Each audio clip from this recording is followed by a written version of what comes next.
The formula for surface area is equal to 2 pi integral from a to b of 1 plus f prime of x squared. So really just arc length and then just add f of x here. But I like to call it r of x because it reminds me that, hey, r of x might be a little bit different depending on the axis of rotation and the terms my equation is in. So that's my first step, find r of x. The axis of rotation is the y-axis, so I read it like so. And then it's going to depend on terms of x or terms of y. I'm going to take the opposite letter, that's x, so it's going to be x and then x of y. Because my terms are x, they contain x, therefore my r of x is going to be x. So I'm literally just plugging in x right here. Then I like to do everything that's on the inside, so let's start with f of x, that's equal to x squared over 4. That can be rewritten as 1 over 4 x squared. F prime of x, that's, bring this over here, so that's 2 over 4, that's 1 half, that's x, and then minus 1, that's 1, so it's just x. F prime of x squared, that's just x squared over 4. Then f prime of x squared plus 1. Find common denominators, this is really 1 over 1.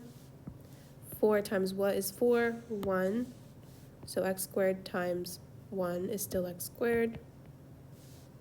1 times what is 4? 4, so 4 times 1. Now I have everything, so let me plug that in. 2 pi from a to b, so 2 to 4, of r of x, which is x, times the square root of this blue stuff that's over here, dx, don't forget your dx. This can be rewritten as x squared plus 4 over the square root of 4. This just becomes 2. This 2 is a constant, so you can bring it on the outside. So it's going to be 2 divided by 2 is going to be 1. So we get rid of this, we get rid of this, and this is what we're left with. And then from here, we can just do a simple u substitution. So that means cup, so c is what I care about. I care about my u, my du, my dx, and sometimes my x. My x is going to be x squared plus 4.